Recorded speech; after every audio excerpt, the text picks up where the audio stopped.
Merhaba sevgili seyirciler. Zest TV'de hazırladığımız Veysel Danış'la Sükût'tan Değerli Sözler programının bir başka bölümünde yine sizlerle birlikteyiz. Sizinle bugün yine Sükût'tan daha değerli olan güzel sözleri paylaşmak için sizin karşınıza geçtik, kamera karşısına geçtik. Bugün açılışı Aristoteles'ten yapalım diyorum. Aristoteles'in yine bu konumuzla ilgili, programın konusuyla ilgili güzel bir sözü var. Diyor ki, sözün en güzeli söyleyenin doğru olarak söylediği, dinleyenin de yararlandığı sözdür. Şimdi biz Aristoteles'ten güzel bir söz söyledik. İnşallah dinleyen olarak sizlerin de yararlanacağınız bir sözdür. Demek ki bu söz bu tanıma göre, Aristo'nun bu tanımına göre sözün en güzellerinden birisi oluyormuş. O kadar güzel bir söz ki ben hakikaten tekrarlamak geliyor insanın içinden. Sözün en güzeli söyleyenin doğru olarak söylediği, dinleyenin de yararlandığı sözdür, diyor Aristoteles. Evet sevgili seyirciler, yine Sükût'tan değerli güzel bir söz var. Tarık Buğra'dan. Tarık Buğra demiş ki, başlamak başarmanın vazgeçilmez şartıdır. Şimdi bu başarı öykülerinde ve başarı konusunda danışmanlık yaptığımız insanlara şunu ben hep söylüyorum. Önce başlamak lazım. Bütün yolculuklar önce bir adımla başlar. 1 kilometreyle başlar. Bir adımla başlar. Önce yola çıkmak lazım. Yola çıktıktan sonra bir şekilde ulaşılır. Olsun, ulaşmayabiliriz. Ama hani karıncanın meşhur bilinen bir hikayesi vardır ya. Ya olsun, ulaşamasam da yolunda ölürüm diye. Ama emin olun yolda ölenlerin sayısı çok fazla değil. Yola çıkıldığı zaman başarılıyor ama başarmak için başlamak kesin şarttır. Başlamayan hiçbir şey başaramaz. Tarık Buğra'ya buradan teşekkürlerimizi ifade ediyoruz, anıyoruz onu buradan. Sevgili seyirciler, sizinle Buda'nın çok güzel bir sözünü paylaşacağım şimdi. Önce gideceğin yolu önce kendin öğren. Ondan sonra öğretmeye kalk. Ne kadar güzel, ne kadar veciz bir ifade. Oysa günümüzde veya etrafımızdaki maalesef birçok insan böyle midir? Çok değil. İnsanlar bilsin bilmesin, o yolu bilsin bilmesin, o konuyu, o mevzuyu bilsin bilmesin, ne hikmettir bilmiyorum, niçindir onu da yani çok sorgulanasıdır. Ama öğretmeye daha çok heveslidir bizim insanlar. Halbuki önce gidilecek yolu veya o konuyu önce öğrenmek lazım. Öğrendikten sonra öğretirlerse o başka üstüne. Tabii ona biz diyeceğimiz yok. Ama bizim sözümüz öğrenmeden öğretmeye kalkanlara. Dolayısıyla Buda'nın bu sözünü ben çok seviyorum. Sizinle de paylaşmak istedim. Evet sevgili Zest TV seyircileri, sizinle bir Yunan atasözü paylaşacağım. Çok güzel, çok veciz, bana ışık tutan bir sözdür bu. Diyor ki, beyaz saç aklın değil yaşın işaretidir. Bu birçok kişinin yanılmasına sebep olan bir durumdur. Bu duruma işaret ediyor bu Yunan atasözü. İnsanlar genellikle saçları beyazlayan, işte yeni deyimle yaşlı, eski deyimle ihtiyar insanların hep işte akıllı, deneyimli olduklarını varsayarlar. Ona evet, ona alamettir, işarettir, karinedir, kabul, ama delil değildir. Çünkü aklın işareti değildir, yaşın işaretidir. Deneyimler yaşantı miktarıyla ilintilidir. Akıl, zeka, doğuştan genlerle ilgilidir. Keza bilgi öğrenmeyle ilgilidir. Beyaz saç bunların hiçbirisine delil olamaz. Fakat genellikle böyle düşünülüp yanılgıya düşülüyor. Bu Yunan atasözü de buna işaret ediyor ve aldanmamamız için bize ışık tutuyor. Demek ki sükûttan daha değerli bir sözdür bu. Evet sevgili seyirciler, J. Brown'dan güzel bir söz paylaşacağım sizinle. Aslında kıymetini bilirsek, bilenler açısından az önce Aristoteles'in bir sözünü alıntılamıştık, paylaşmıştım sizinle. Bu söz böyle bir söz. Bu kıymetini bilip uygulayanlar açısından hakikaten insanın dünyasını veya hayatını değiştirebilecek güçte bir söz. Her zaman yaptığın şeyleri yapmaya devam ettiğin sürece her zaman elde ettiğin şeyleri elde edeceksin diyor J. Brown. O zaman buradan tabii neyi anlıyoruz? Ben şunu anlıyorum. Biz eğer tabii yaygın bir şeydir. İnsanlar genellikle hayatlarından şikayet ederler. Benim hayatım işte şöyle şöyle şöyle, tamam. Peki sen bunları değiştirmek için ne yapıyorsun? Dün yaptığın gibi davranırsan, dün de evvelki gün gibi davranmışsan, evvelki gün de geçen hafta gibi davranmışsan bu sonuçlar bu şekilde gitmeye devam edecektir. Yarın da aynı olacak, öbür gün de aynı olacak. Halbuki sonuçları değiştirmek istiyorsak bu yaptığımız şeyleri değiştirmeliyiz. Eğer memnunsak sorun yok. O zaman aynı şekilde gidelim. Çünkü her zaman yaptığımız şeyleri yapmaya devam ettiğimiz sürece elde ettiğimiz şeyler değişmeyecektir. Aynı kalacaktır. Eğer memnunsak bir sorun yok. Devam edelim. Ama değilsek, değişim istiyorsak, değişim için önce bizim yaptığımız şeyleri değiştirmeliyiz diyor J. Brown. Sevgili seyirciler, Mevlana Celaleddin Rumi büyük üstattan bir büyük felsefi söz var sırada. Denizi testiye doldursan alabildiği kadar su alır, gerisi kalır diyor Mevlana Celaleddin Rumi. Birçok sohbette siz de şahit olmuşsunuzdur. Kişi muhataba derin bir konuyu anlatmaktadır, izah etmektedir. Fakat karşı taraf testi diyelim küçük olduğu için o akan suyunun tamamını alamıyor. İşte alabildiği kadarını alıyor. Geri kalan su ziyan oluyor veya işte gerisi kalır diyor Mevlana. Bu birçok sohbette benim şahit olduğum bir durumdur. Karşı taraf bir şeyler anlatmaya çalışıyor, öbürü de almaya çalışıyor veya aslında kapalı.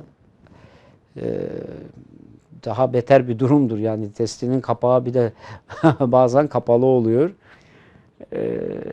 İşte bir miktar su giriyor içeriye ama geriye kalan su maalesef kalıyor. Mevlana da bu duruma işaret ediyor. Aslında demek ki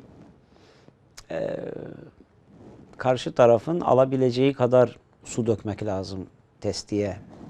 Teşbihte hata olmasın.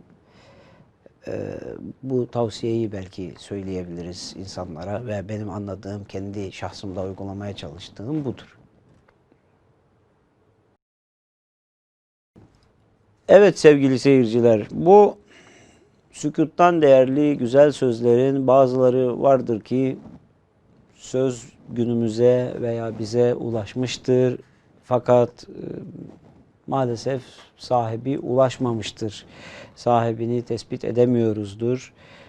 Onları o kadar bazıları o kadar güzeldir ki kaynağını bilememek beni üstse de ondan istifade etmeyi tabii ihmal edemeyiz, etmemeliyiz diye onları ben yine Sükût'tan Değerli Sözler kitabımda bunları ben yine alıntılamıştım.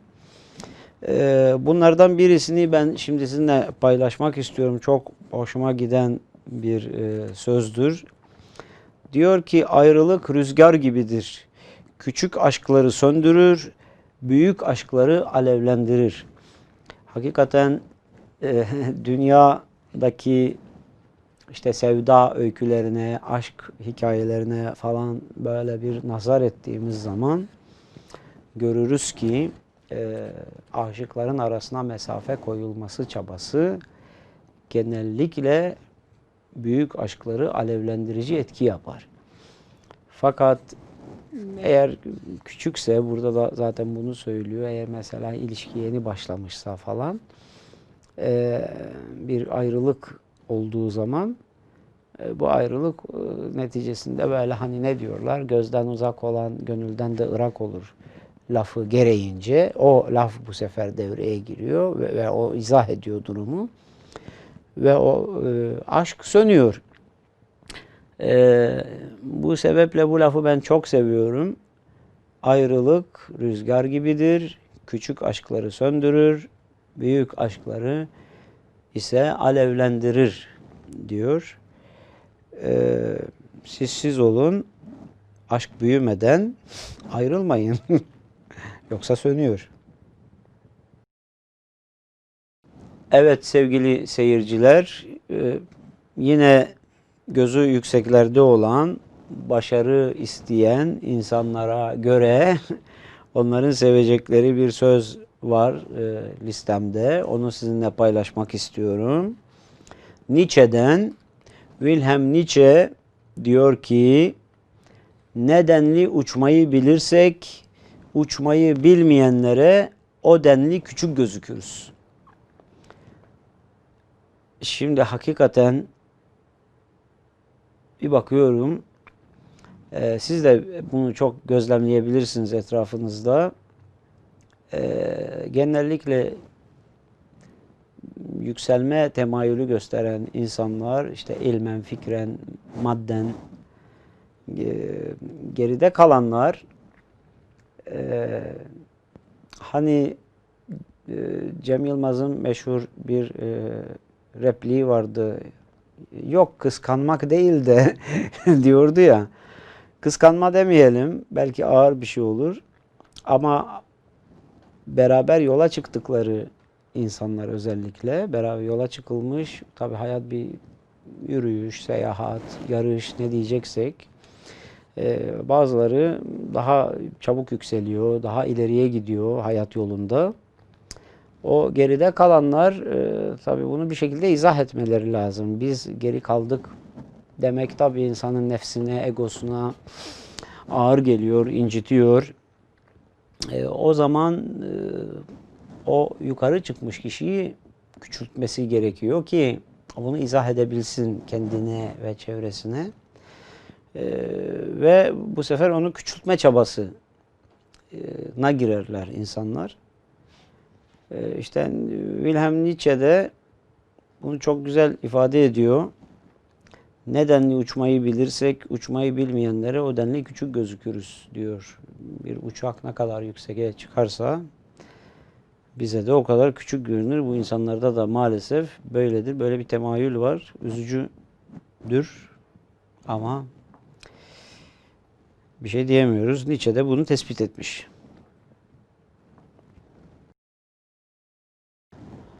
Sevgili seyirciler, çok güzel bir hadis paylaşacağım sizinle. Hz. Muhammed sallallahu aleyhi ve sellem'den benim çok hoşuma giden bir hadistir. Diyor ki Peygamber, Bir şeyi çok sevmek insanı o şeye karşı kör ve sağır yapar. Yani bunun üstüne ne denir ki? Çok güzel bir laf, çok güzel bir söz, çok veciz bir hadis. Hazreti Muhammed Peygamberimizden bunu sizinle paylaşmak istedim. Evet sevgili Zest TV seyircileri, Henry Ford'dan bir sükûttan değerli söz ile devam ediyoruz. Henry Ford diyor ki, kusur değil, çare bulun. Şimdi bu birçok sizin de başınıza gelmiştir defalarca belki. İnsanlarla konuşulduğu zaman işte bir mevzu vardır ortada. Onlar o mevzunun işte nasıl olamayacağını, neresinde hatalar olduğunu falan size sıralarlar.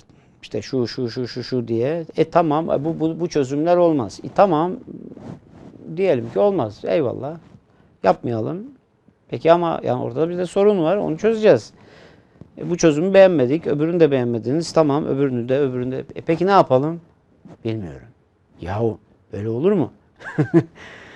İşte Henry Ford diyor ki böyle olmaz. Yani kusur bulmak mesele değil, bir yetenek de değil. Emin olun çok büyük zeka da gerektirmiyor. Ben de aynı kanaatteyim. Ama çare bulmak, çözüm bulmak işte o zeka gerektirir ve marifettir. Yapabiliyorsanız onu yapın. Yapamıyorsanız bari diğer çözümleri iptal etmeyin. Kusur bulmayı bırakalım. Evet sevgili Zest TV seyircileri, sizinle Yusuf Has Hacip'ten bir söz paylaşmak istiyorum. Çok güzel, veciz bir söz. Diyor ki Yusuf Has Hacip, insan inciyi çıkarmayı bilmezse o ha inci olmuş ha çakıl taşı. Ne fark eder ki? Hakikaten önemli olan biz denizdeki inciyi çıkarabiliyor muyuz? Eğer çıkaramıyorsak ne manası var? Değil mi?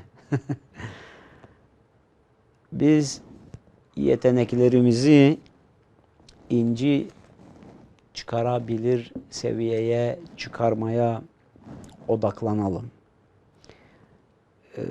Yoksa orada var veya yok. Bizi çok fazla ilgilendirmiyor.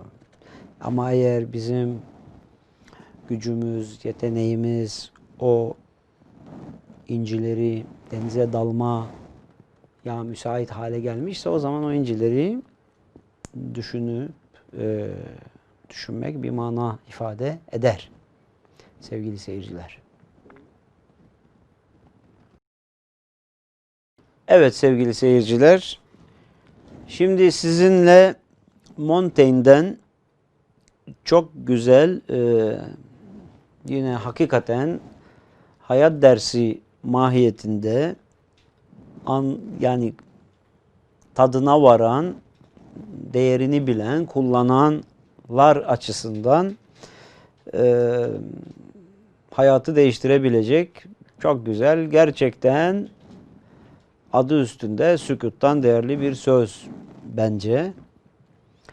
Diyor ki Montaigne, bizi mutlu eden bir şeyin sahibi olmak değil, o şeyin tadına varmaktır.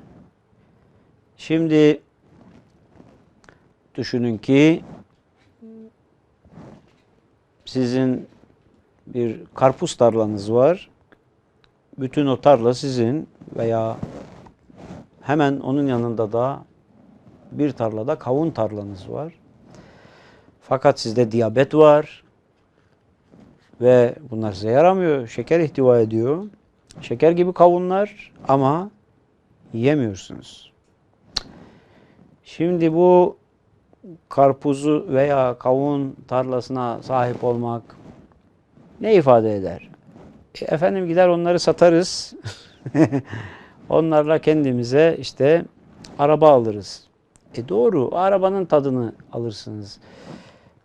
Ama ya arabayı kullanamıyorsanız, yani bu sefer arabanın tadını çıkarabiliyorsunuz diye araba size bir şey ifade eder hale geliyor. Örneğin hani Allah korusun eğer bir felç durumu varsa sizde arabanın da tadını çıkaramıyorsunuz ki. O zaman da onun yani benim çok güzel bir arabam var. İşte tamam var. Kullanabiliyor musun? Yok. Keyfini süremiyorum ki. Ama ruhsatı senin adına kayıtlı. Demek ki bir şeye sahip olmak, mülkiyet bizim hukukçuların çok önemsediği, çok hukukta çok önemli bir başlıktır mülkiyet hukuku. İnsana evet egosunu şişiren bir etkidir mülkiyet, bir şeyin maliki olmak. Fakat asıl içsel doyumu, mutluluğu mülkiyetin bizatihi kendisi, o evin, o arabanın ruhsatı veya tapusu değildir. O evin bahçesinde yürüyebilmektir. O evin bahçesindeki havuzuna girebilmektir. O evin keyfini sürmemizi sağlayan, tadını çıkarmamızı sağlayan, tadına varmamızı sağlayan. Eğer biz hastaysak ve biz o havuza giremiyorsak, o bahçede oturamıyorsak, o yolda yürüyemiyorsak veya evet o evde oturuyoruz, bizim sağlığımız çok yerinde, o havuza girebiliriz, yolda yürüyebiliriz ama bizim sevdiğimiz bir insan o anda ölümle pençeleşiyor yine o evin bir odasında. Biz o evin tadına varabilir miyiz? Varamayız. O evin tadına, varlığının tadına varamamamız durumunda peki o evin bize ait olması, tapu sicil kaydında veya bizim elimizdeki tapuda bizim ismimizin görünmesi bize ne ifade eder ki? Eder mi? Çok manası edeceğini zannetmiyorum. Bana etmez şahsen. İşte Montaigne de diyor ki bizi mutlu eden bir şeyin sahibi olmak değil, tadına varmaktır. Tadına varabiliyorsak o şey bizi mutlu eder. Aksi halde manasız bir mülkiyet, kuru mülkiyettir.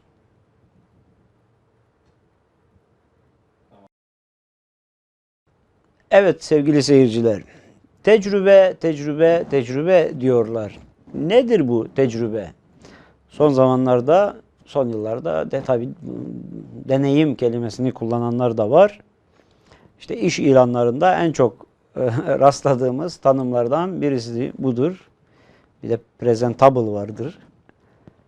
Presentable yazılıp presentable okunan. Bu tecrübe nedir? Herkesin aradığı, birçok işverenin aradığı. Oscar Wilde diyor ki tecrübe herkesin hatalarına verdiği isimdir. Demek ki şimdi aslında bir paradoksa mı düşüyoruz?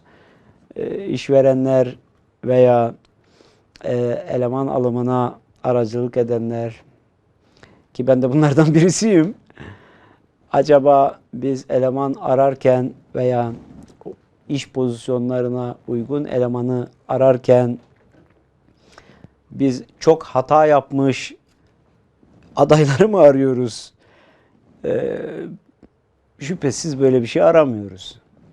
Lakin bunun zannediyorum şöyle tefsir etmek lazım.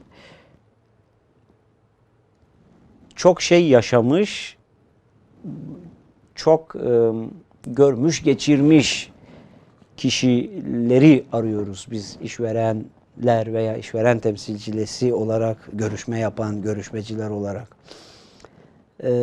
Fakat Oscar Wilde tecrübenin yapılan hatalar neticesinde geliştiğini, çoğaldığını, arttığını söylüyor. Kısmen doğrudur. Kısmen yanlış demek zorundayım.